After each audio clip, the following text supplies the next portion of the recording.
Baik, selamat pagi dan salam sejahtera untuk kita semua. Apa kabar semuanya anak-anak? Ini kelas 11 ya.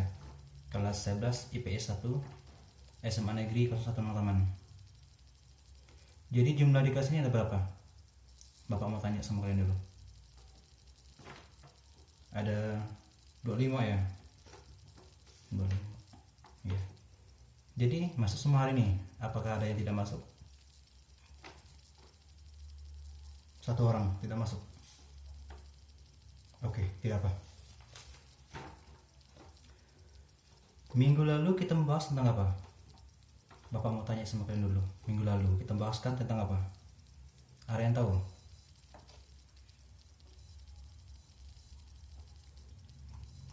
Kenapa tidak tahu? Lupa.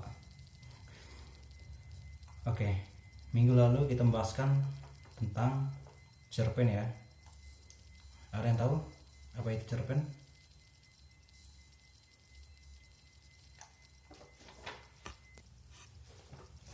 Yang tahu Bapak kasih nilai lah, Bapak kasih hadiah. Tidak ada yang tahu. Oke, jadi gini ya.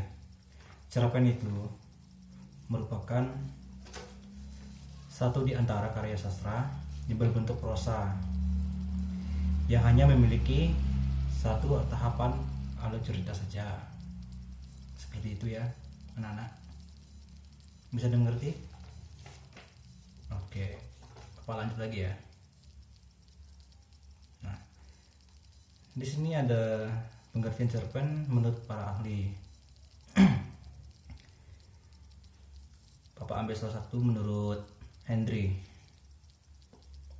Menurut Henry, cerpen ini merupakan sebuah cerita yang tidak benar-benar ya terjadi pada dunia nyata, dan ceritanya singkat dan pendek saja.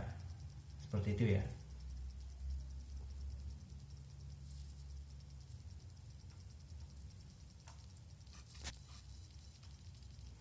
Selain itu juga di buku ini ya, cerpen juga memiliki ciri-ciri dan fungsi cerpen. Nah, ciri-ciri cerpen itu dibagi menjadi 8 ya anak-anak. Yang pertama bersifat fiktif atau karangan dari penulis. Yang kedua itu bersifat tersusun dan tidak lebih dari 10.000 kata. Yang ketiga itu dapat dibaca dengan sekali duduk saja ya. Yang keempat itu diksi yang dipakai tidaklah rumit sehingga mudah dipahami. Yang kelima yaitu memiliki alur tunggal dan satu jalan cerita. Yang keenam biasanya ditulis berdasarkan berdasarkan peristiwa dalam kehidupan. Yang ketujuh yaitu memiliki pesan moral yang terkandung. Tadi salah Bapak sebutkan ya, ciri-cirinya ada 7 bukan 8. Oke, lanjut. Kita lanjut yang sebelum Bapak lanjut, Bapak mau tanya dulu, apa kalian sudah paham yang ciri-cirinya? Kalau belum paham boleh bertanya. Tidak ada. Oke, Bapak nggak paham ya. Yaitu ada fungsi cerpen. Fungsi cerpen yaitu yang pertama bersifat rekreatif sebagai penghibur bagi para pembaca. Yang kedua yaitu fungsi estetis. Ada yang tahu? Tidak ada yang tahu? Oke. Jadi fungsi estetis ini memiliki nilai estetika atau keindahan sehingga memberi rasa puas dalam hal estetis bagi para pembacanya. Yang ketiga yaitu ada fungsi didaktif. Ada yang tahu tidak apa itu fungsi didaktif? Tidak ada yang tahu? Oke, jadi gini, fungsi didaktif ini memberikan pembelajaran atau pendidikan bagi para pembaca.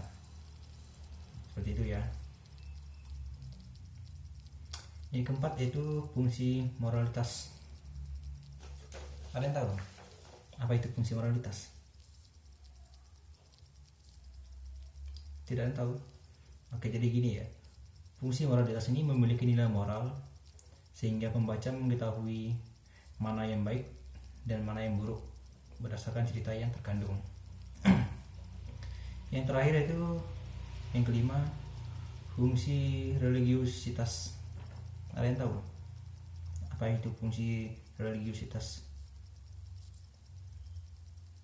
Tidak ada yang tahu juga.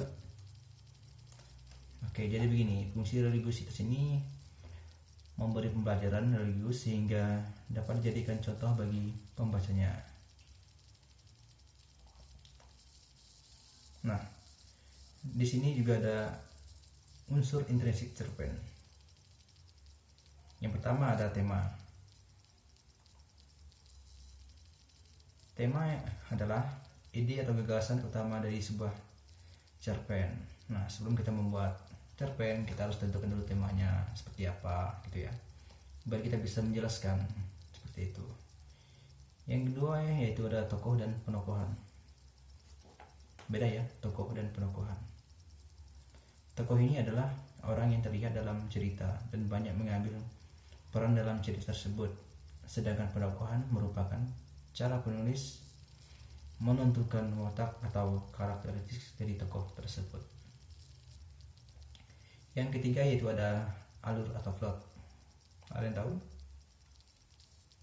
Oke, jadi gini, alur atau plot itu merupakan jalan cerita yang akan dikembangkan hingga menjadi sebuah cerpen. Alur berupa susunan peristiwa atau kejadian yang membentuk sebuah cerita. Yang keempat yaitu ada setting atau latar. Jadi setting atau latar ini merupakan suatu gambaran atau gambaran tentang peristiwa yang ada dalam cerita. Nah, latar juga termasuk unsur pembangun cerita yang vital. Yang kelima yaitu ada sudut pandang.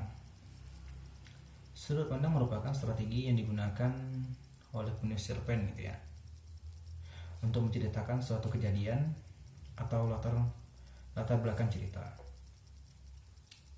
Yang keempat yaitu ada yang keenam maksudnya gaya bahasa. Ada yang tahu gaya bahasa itu apa? Tidak tahu. Oke, jadi gini, gaya bahasa ini merupakan ciri khas dari penulis saat menuliskan cerita pendek tersebut.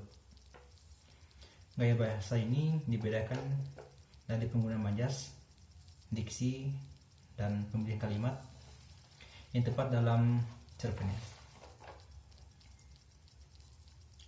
Yang ketujuh, yang terakhir itu ya, amanat. Ada yang tahu amanat itu apa?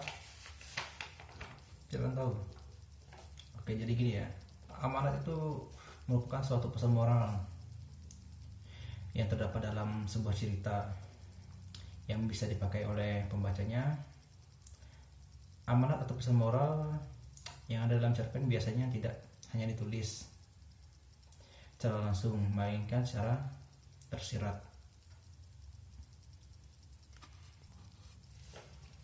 Sampai di sini ada yang bertanyakan? Jika ada yang kurang paham, boleh kalian tanya sama Bapak. Kita sering aja ya. Jika tidak ada, Bapak akan kasih tugas. Nah, ini tugasnya untuk per kelompok ya. Untuk tugasnya nanti Bapak akan bagikan ya. Nanti akan Bapak bagikan. Ketua kelasnya siapa?